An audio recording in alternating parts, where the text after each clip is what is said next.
Next, from Springfield, we head to the Senate floor for a debate over the so-called grand bargain budget deal. This runs about 10 minutes. Yes, thank you, Madam President, members of the Senate. We had called this bill 2 months ago, on March 1st, and there were some questions posed by a member of the, on the other side of the aisle, and so we took it out of the record then. So this bill is part of the what's come to be known as the grand bargain, and we started working on this on, I believe it was January 11th. I've been very proud of the work the Senate has done, both Republicans and Democrats. I believe the people in this chamber have stood up to the challenges that our state faces, and they're serious. So we have produced results. We have already passed bills dealing with government purchasing reforms, local government consolidation, and a fair pension funding plan for the Chicago schools. But we hit an impasse on March 1st, which was a long time ago, 71 days ago. And the whole idea of the grand bargain was to adopt these reforms early on in the session and then move it over to the House and then focus on the budget. And now we have made progress in working on a bipartisan budget. And I want to thank specifically Senator Brady and Senators McCarter and McConkey for putting their names on bills and filing them so that we can be part of the debate, and that's worked well. But, as I said, we last called these bills on March 1st. Every day we go without a budget, the state spends another $11 million, and that was 71 days ago. It's May 10th. After today, there's 20 days left before our scheduled adjournment on May 31st. So I don't think we can wait any longer. I believe the patience of the public is wearing, and so today I'd like to start calling these bills again. It's kind of like what happened in my family when I grew up as the oldest of 9 kids. We had one bathroom, and at some point you got to do your business or you don't, and then there's time to move on because somebody else needs the room. So we have to move on. To the members of this chamber, this project has been very rewarding. It's been an opportunity to work across the aisle and do what's right. Now, this particular bill, I believe, is not controversial. I presented it before, and I'll be happy to do so again and answer any questions. It creates a mechanism that will allow home rule municipalities to dedicate tax revenues for bonds in order to secure a lower interest rate for borrowing.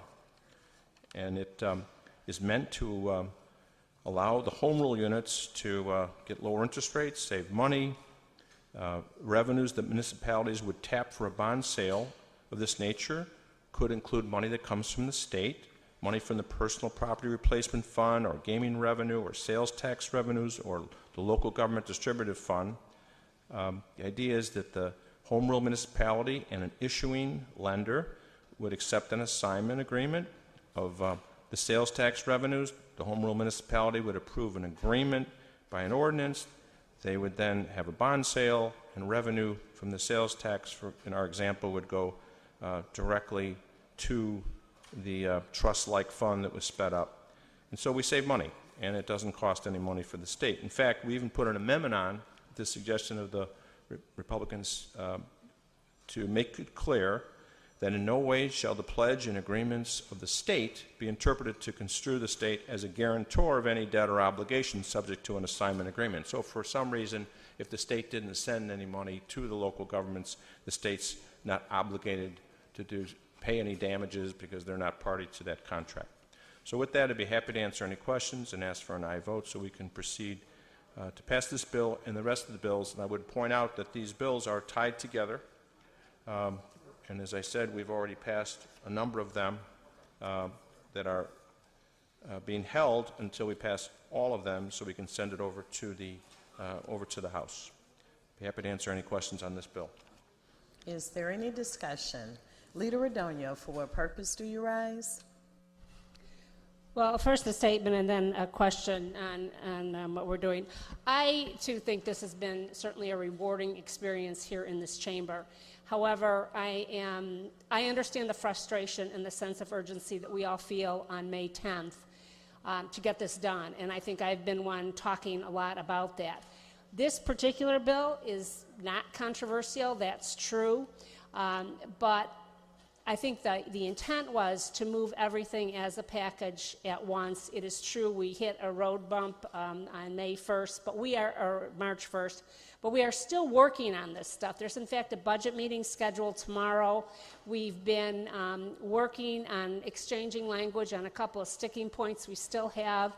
I don't believe any of them are insurmountable, and I would ask for people's patience. We are so close and have made so much progress that if there is a political will to get this done, we can get this done.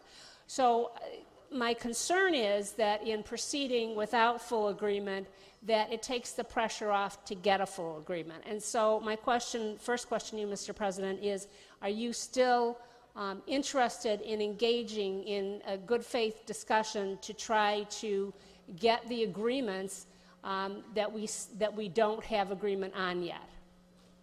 President Cullerton. So of course I am open to continuing to have good faith attempt to get to an agreement, but these are in the nature of reforms and revenue. We don't even have a budget in this package. The whole goal ultimately is to have a budget. As an accommodation to the governor, who said he wanted reforms, we offered reforms. Nothing like this was offered in the House. So we introduced the bills on January 11th, and we've made numerous changes, all at the request of your party, and we've accommodated them. But we have 20 days left, and we have to turn to start working and continuing to work on the budget, which we will have meetings on tomorrow. But we have to bring this to a head. We have to bring this to a head. It's time to call these bills. We have, some of these bills are bills that you introduced. We're ready to vote on them. And let's do it. And if we find out that we can't pass them, then we go back to the drawing board. That's fine. But let's have a vote. Leader Radogno. Well, two of the bills that we don't have agreement on yet are my bills, in fact, and I don't intend to call them because we don't have agreement on them. Yet, as late as yesterday, we're still working on refining language, and I think in principle, at least on one of them, we do agree. It's just a matter of getting that down on paper. The property tax issue is still a sticky point. I agree with that. But property taxes are extraordinarily important to every single one of our constituents. And getting a property tax freeze that works and is meaningful to them is a critical part of that, and it's very, very hard to do. And that's why I'm not going to be calling the two bills that I have. I don't want them to fail. I want us to come to an agreement. And I guess what I want, again, is a commitment that we will continue to try to get this passed as a package over to the House so that they can take a look at it. I'm sure they will have things to add to it as well, and then it does still need to go to the governor's office. So while I appreciate the fact that you want to move on things, I wish we could do it all at once. I won't call my bills until we do have some agreement on them, and I wish that we would be able to do that on all of the bills in the grand bargain. So this bill in particular is not controversial. I recognize that.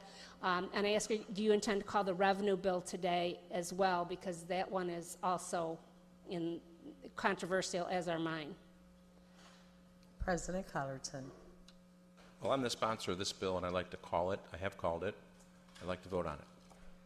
I'd be happy to go to any meeting that we can go to try to pass your bills that you introduced on January 11th. Leader Radogno. Further discussion. Mr. President, to close. Ask for my vote. The question is, shall Senate Bill 10 pass? All those in favor will vote aye, opposed nay. The voting is open. Have all voted who wish? Have all voted who wish? Have all voted who wish? Take the record. On that question, there are 35 voting yea, 15 voting nay, 5 voting present. Senate Bill 10, having received the required constitutional majority, is declared passed.